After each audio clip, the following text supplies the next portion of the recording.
Hello, আসসালামু আলাইকুম। সবার কি অবস্থা? আজকে ছিল আর্জেন্টিনা আর আলজেরিয়ার খেলা। তো খেলা তো দেখতে অনেক ভালো লাগছিল। ভাবলাম যে একটু চাও খেয়ে নেই, তো আরও বেশি ভালো লাগবে সকাল সকাল। তো খেলার পজিশন ভালো। আর এখানে আমি ফ্রিজ থেকে মাংস বের করে নিয়েছি, কারণ বাচ্চাদের জন্য বিরিয়ানি রান্না করব। কারণ বাচ্চারা বলেছে যে আর্জেন্টিনা যদি জিতে যায় তবে আমার হাতের বিরিয়ানি খাবে। তো আমি সেটাই করছিলাম।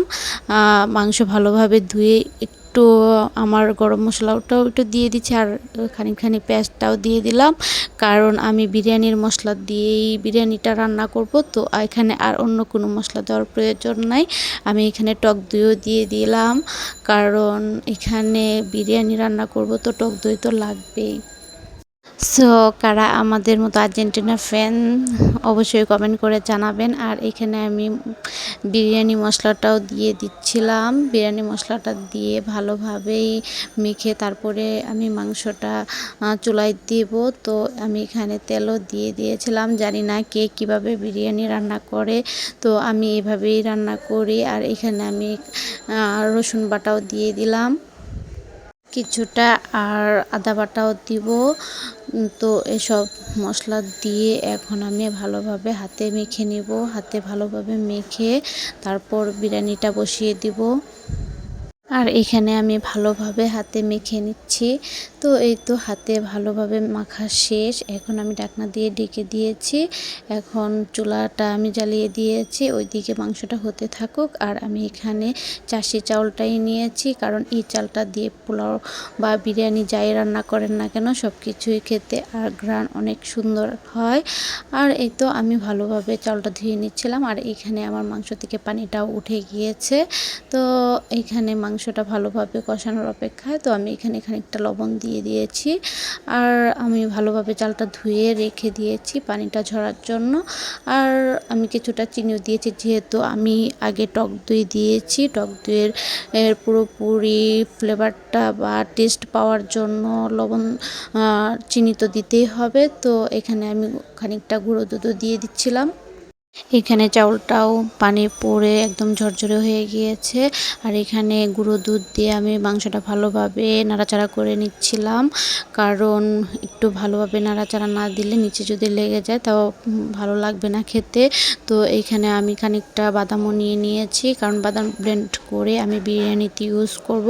কারণ বিরিয়ানিতে বাদাম দিলে তো ওই বিরিয়ানিটার ফ্লেভার সুন্দর আসে আর খেতেও মজা হয়। আর আরেকটা পাতিলে আমি বিরিয়ানির চাউলটা ভেজে নিব।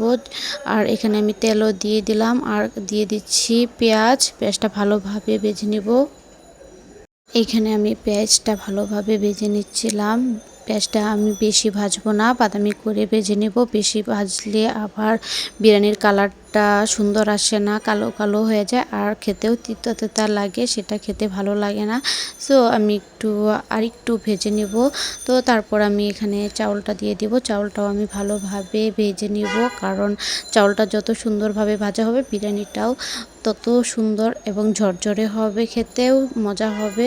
সো ভালোভাবে ভাজা শেষ। এখন আমি এখানে গরম পানি দিচ্ছিলাম। গরম পানিটা পরিমাণ মতোই দিতে হবে, আর আমি মেপে দিচ্ছি না, আমি আমার আইডিয়াতেই দিয়ে দিয়েছি। কারণ আমার আইডিয়ায় আমি পোলাও বিরিয়ানি যাই রান্না করি না কেন সেটা একদম পারফেক্ট হয়। আর এইখানে আমি দিয়ে দিব এখন মাংসটা প্রপারলি হয়ে গিয়েছে। এখানে আমি মাংসটাও দিয়ে দিচ্ছিলাম, কারণ চাল আর মাংসটা একদম সুন্দরভাবে মিশিয়ে আমি রেখে দেব, তাহলে মাংসটা আর চালটা সুন্দরভাবে সিদ্ধ হয়ে যাবে। এখানে আমি আরেকটু লবণ দিচ্ছিলাম, কারণ আগে যে লবণ দিয়েছি সেটা দিয়ে হয়নি। বাট আমি একবারে সব লবণ দিই না, কারণ অল্প অল্পই দিই আমি, কারণ পরে তিতা হয়ে গেলে খাবারটাই নষ্ট হবে। আর এখানে আমি বাদাম বাটাটাও দিয়ে দিলাম। আর বাদাম বাটা মাংস সব একসাথে এখন ভালোভাবে আমি নাড়াচাড়া দিয়ে একদম ডেকে দিয়ে দিব। তো এই জন্য আমি ভালোভাবে নাড়াচাড়াটা একদম নেড়ে দিয়েছি। আর এখানে আমি এখন ডেকে দেব।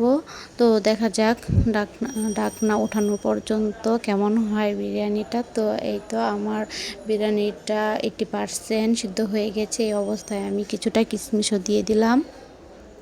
বিরিয়ানি বা পোলাও আমি কিশমিশ ইউজ করি, কারণ বিরিয়ানি বা পোলাওয়ে কিশমিশ দিলে একটা শাহি শাহি ভাব আসে। আর কিছুটা দিয়ে দিচ্ছি আবারও গুঁড়ো দুধ, কারণ এখানে গুঁড়ো দুধ তো দিতেই হবে। আর দিয়ে দিচ্ছিলাম ঘি 2 চামচের মতো, আর কিছুটা কয়েকটা দিয়ে দিচ্ছিলাম কাঁচামরিচ।